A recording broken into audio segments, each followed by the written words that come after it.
the U.S. had 15 points, 15 core demands that it presented, including cessation of uranium enrichment and transferring the enriched uranium outside of Iran, and dismantling of the nuclear facilities.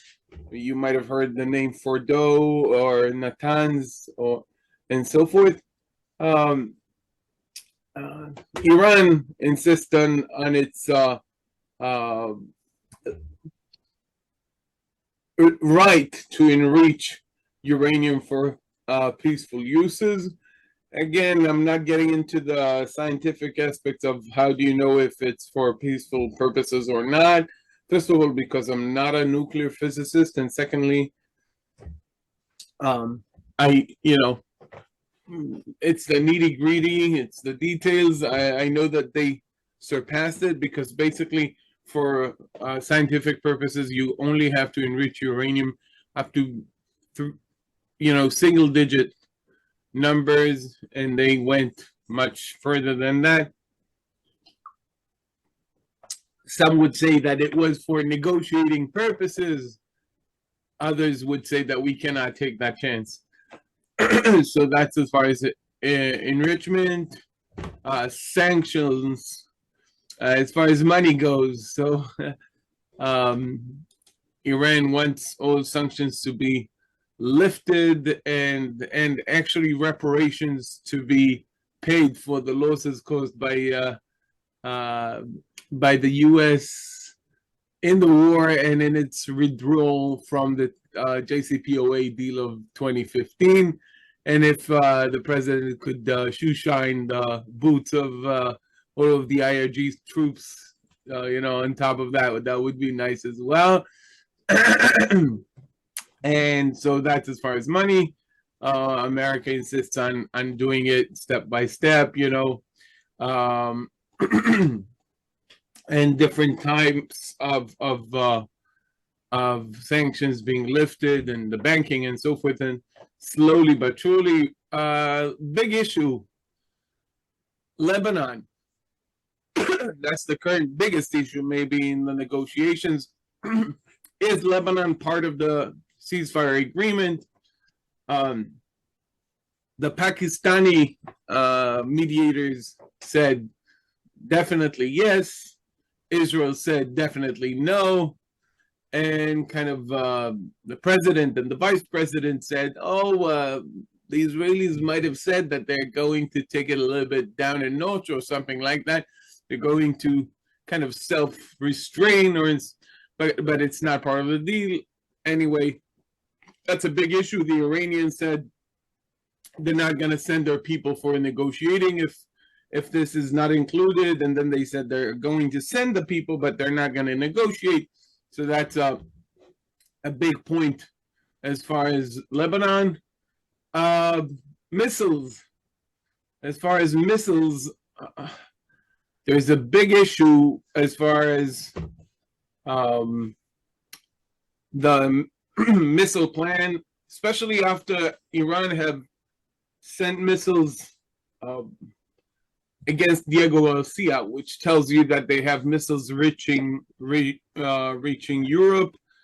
They don't call them ICBM for nothing. Not that Diego Garcia is in Europe. Diego Garcia is not in Europe. It's in the Indian Ocean. But the distance from the for the Iranians to cover in order to shoot a rocket all the way to Diego Garcia means that they have the ability to shoot rockets to Europe, and maybe later on, maybe now, I don't know, even further than Europe. So that's the missile scope. Reparations, yeah.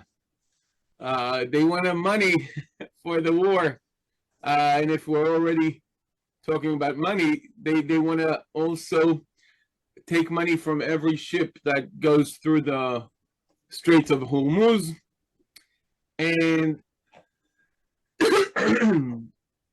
inspection and enforcement of any deal is an issue. And Iran demands that the U.S. will pull out from neighboring countries, and obviously the U.S. is not even willing to discuss it. Also, there are other issues such as cyber security, prisoners of dual nationality, sanctions, and so forth. So big discussions. I'm not an expert on these, so I'm just bringing them as they are. I think we'll be possibly the wiser in 2 weeks. I'm not even sure that that's gonna happen. We are standing at the midst of it, like everybody else, trying to understand what's going on. Let's hope it's for the better, and we have, God has to do his job as well, and we are observing, and we're trying to be to do our part, which at the moment is whenever there's a siren, go and go into the safe room. I already told you, I think, no, I didn't tell you that I was by my parents last Saturday, and in the middle of the night there was siren going off, and we went to the safe room, which they built just recently in the last year. During the war, they built it in their building. Before that, they had a kind of under the building, they had like a safe shelter, but they built it in their apartment. And since my mother is practically immobilized, so without it she wouldn't be protected, so they built a safe room in their house, in their apartment. And we heard it, and in the morning we went to the synagogue, and someone said it fell right next to my house. So I took the kids to see where it fell. It wasn't one of the big ones, it was one of the smaller ones. It should be said that my parents' hometown, funny enough, is called Petach Tikva. So, not a small town, it's a city. It's maybe today close to 300,000 people as far as the city. It's considered to be like a quite sleepy town. It's not a very, it's not considered to be very lively. It's one of the first towns in modern Israel. It claims to be the first, 1878.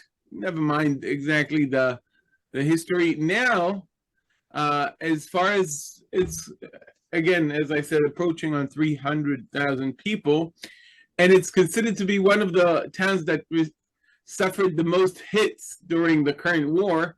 So there was, like everything with a war, it's always, someone is making a joke out of it. And so someone kind of imitated the President Trump style of tweeting, and I'll show you. It's jokes about the war. I think that war bring out the best humor always. Let me show you. Oh, this one is nice as well. Instead of, how every city has I love New York, I heart New York. So I target Petach Tikva, PT stands for Petach Tikva. So instead of a heart shape, they put a bullseye shape on Petach Tikva. And another one they did, as I said, I don't want to ruin the surprise, I just have to find it. Okay. Let's see. They had the